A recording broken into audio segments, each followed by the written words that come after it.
उन्होंने आरोप लगाते हैं कि कांग्रेस का लंबा कार्यकाल रहा फिर भी रेल का यहाँ परिवर्तन नहीं हुआ जो हम कर रहे हैं। नरेंद्र मोदी जी ने अपनी पार्टी को, अपने घटक दलों को एक अच्छी सीख दी है। आपसे कोई सवाल पूछे पूरब का, उससे पश्चिम की बात करो। आपसे सवाल पूछे उत्तर का, उससे दक्षिण की बात करो। सवाल पूछे दिन का, उसको रात में ले जाओ। सवाल पूछे आपके शासनकाल का, तो नेहरू जी की बात करो। 20 साल, 2 दशक कम नहीं होते एक राज्य को बदलने के लिए, और जिसमें से 11 साल नरेंद्र मोदी और नीतीश शाह की जुगलबंदी चली, नीतीश कुमार जी की जुगलबंदी चली। क्या फायदा हुआ उसका बिहार को, मैं आज यह जानना चाहती हूँ। क्या फायदा हुआ सुपौल को, हम ये जानना चाहते हैं। 11 साल से सरकार आपकी है, रेलवे ओवरब्रिज नहीं बना, आप कांग्रेस से पूछिएगा। ये जो काम है ना, उत्तर पूछो तो दक्षिण बात करना, पूरब पूछो तो पश्चिम बात करना, ये आदत मोदी जी ने सिखाई है। अपने आपको बात करो, उनकी बात करो, तो उनको नेहरू जी अभी तक काम नहीं करने दे रहे। मेरा मानना है सरकारें अगर चाहती हैं तो काम होता है। बीजेपी ने बिहार को कोई प्राथमिकता नहीं दी है। बिहार में आज भी पलायन हो रहा है, बिहार में आज भी रोजगार नहीं बन रहा है, और आज भी मूलभूत जो सुविधाएं बिहारियों को मिलनी चाहिए वो नहीं मिल रही हैं। मैडम, सुपौल कोसी प्रभावित इलाका है। कोसी बराज को बने मतलब काफी लंबे समय हो गया है, अब तक उसके जीर्णोद्धार को लेकर कॉल नहीं हो रही। आपकी सरकार बनेगी तो क्या रहेगा? आपका सवाल बिल्कुल वाजिब है और जमीन से जुड़ा हुआ है। मैं आपकी बात से 100% सहमत हूं कि बाढ़ ग्रसित एरिया है। कोसी में जब उफान आता है उसका प्रकोप यहाँ के लोगों को झेलना पड़ता है, और मैं पूरी तरह से सहमत हूं कि जो इतना बड़ा बांध बना है, जो 14 किलोमीटर एक दूसरे से, एक पार से दूसरी छोर तक है, उसका जीर्णोद्धार जरूर होना चाहिए, आधुनिक तकनीक से होना चाहिए, और आधुनिक तकनीक से पुनर्निवास भी होना चाहिए जो लोगों का नहीं होता है।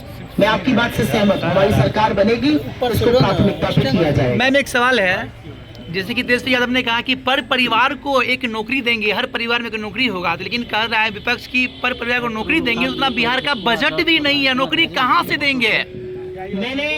मैंने सौभाग्यवश आप ही की तरह 20 वर्ष खालिस फाइनेंस और इकोनॉमी की पत्रकारिता करी है। जी जी। बजट और ये जो इकोनॉमिक आंकड़े होते हैं थोड़े समझती हूँ।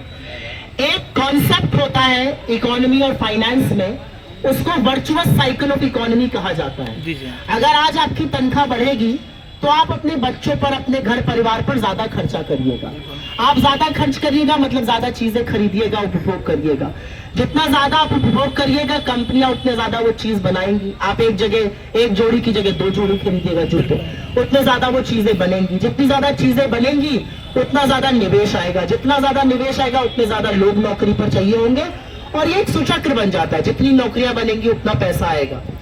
जितनी नौकरियां आज की तारीख में खाली हैं, अगर वही भर जाए बिहार में और केंद्र सरकार में, तो लाखों लाखों लोगों का भला हो जाएगा।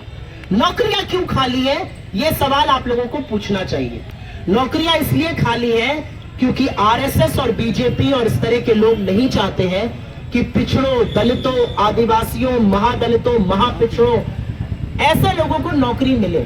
सरकारी नौकरी किसको मिलती है? सरकारी नौकरी में एक प्रावधान है रिजर्वेशन का, और वो आरक्षण पर प्रहार है अगर आप उन पदों को खाली रख रहे हैं। तो तेजस्वी यादव जी ने जो कहा है बड़ा सोच समझ के कहा है, और यही बात बिहार की महिलाएं और आप ही जैसे प्रबुद्ध पत्रकारों के टेलीविजन स्क्रीन पर और आपके फोन कैमरा पर मैं सुन रही हूँ, महिलाएं जोर शोर से कह रही कि जब चुनाव के मुहाने पर आया तो ये पैसा हमें क्यों दे रहे, और ये पैसा महिलाओं को खैरात नहीं बट रहा है। 4 किस्तें बट तो जाएंगी 11 तारीख से पहले, लेकिन ये पैसा लोन है जो महिलाओं को वापस करना है।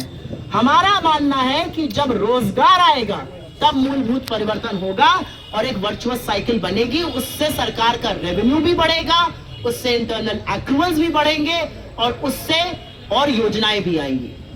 मैडम, मैं साधना न्यूज से। जी नमस्कार। अगर मिन्नत जी जीत होती है, जो सुपौल का जो है दिया गया कि सुपौल क्षेत्र के विकास, उसमें कोसी का अस्थायी समाधान हो सकता है?